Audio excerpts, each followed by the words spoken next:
भेंडीमध्ये मसूर डाळ टाकून तर पहा, मराठवाड्याची अस्सल पारंपरिक पद्धत. एकदा रेसिपी ट्राय करा, 100% खात्रीने सांगते तुम्ही नेहमी अशीच बनवाल. नमस्कार, दीपालीज मेजवानी या मराठी यूट्यूब चॅनलवर तुमचे खूप खूप खूप मनापासून स्वागत. आज आपण पाहतोय भन्नाट अशी रेसिपी, तुम्ही याआधी कधीही पाहिली नसेल. व्हिडिओ स्किप न करता शेवटपर्यंत बघत राहा आणि अजूनपर्यंत चॅनल सबस्क्राईब केलं नसेल तर नक्की करून घ्या. व्हिडिओला एक लाईक नक्की करा. इथे भेंडी घेतलेली आहे, लसणाच्या पाकळ्या, एक कांदा, लाल मिरची पावडर, हळद, मसूर डाळ, मीठ, मोहरी, जिरं आणि तेल. सगळ्यात अगोदर आपल्याला ही जी डाळ आहे ती कोमट पाण्यामध्ये भिजवून घ्यायची आहे, साधारण 10 मिनिटांकरता.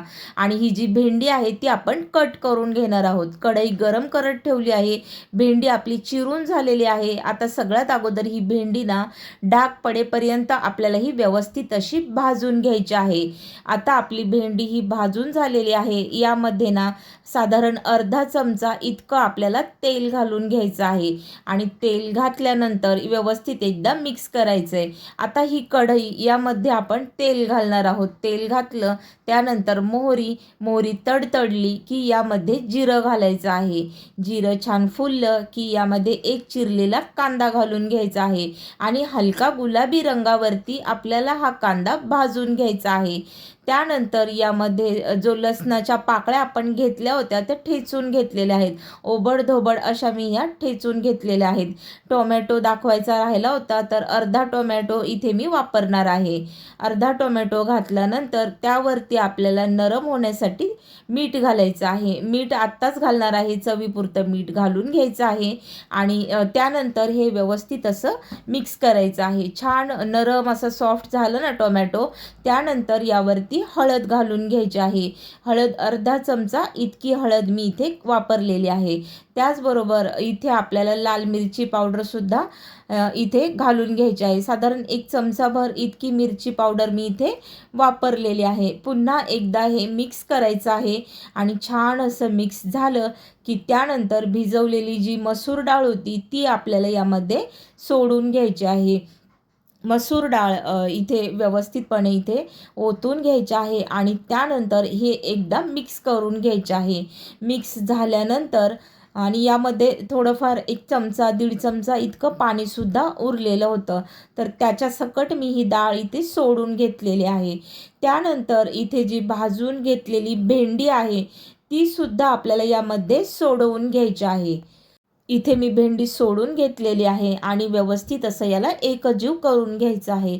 आता आपल्याला ही भेंडी आणि ही डाळ वाफेवरतीच शिजवून घ्यायची आहे आणि मसूर डाळ आहे ती लवकर शिजते, त्यामुळे त्याला पाण्याचं वगैरे प्रमाण काही लागत नाही. म्हणूनच 1 ते 1.5 चमचा इतक्या पाण्यातच आपली ही डाळ वाफेवरती शिजवून होणार आहे.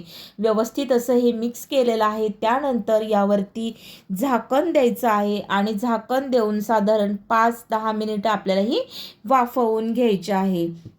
इथे बघू शकता तुम्ही आपली ही जी भेंडी आहे ती साधारण 5 मिनिटांनंतर मी इथे उघडून बघत आहे आणि आपली ही भेंडी आहे ना ही व्यवस्थित अशी शिजलेली आहे.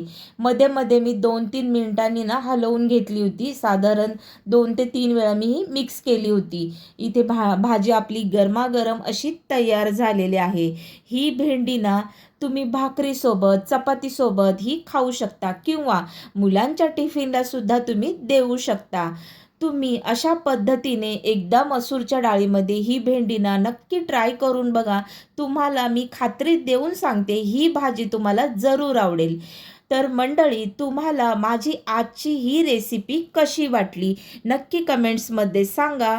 जर तुम्हाला आवडली असेल ही रेसिपी तर नक्की जाऊन चॅनल सबस्क्राईब करा, व्हिडिओला एक लाईक करा आणि अशा छान पारंपरिक रेसिपीसाठी मराठमोळ्या चॅनलला जाऊन आपले दीपालीज मेजवानी हे चॅनल जाऊन सबस्क्राईब करा. ही भाजी दिसायला जितकी सुंदर दिसते ना त्यापेक्षा चवीला खूपच जबरदस्त अशी झालेली आहे. मंडळी, तुम्ही माझा हा व्हिडिओ कोणत्या शहरातून बघत आहात नक्की कमेंट करून सांगा. मला सुद्धा कळेल की आपली ही युनिक अशी रेसिपी कुठपर्यंत पोचलेली आहे.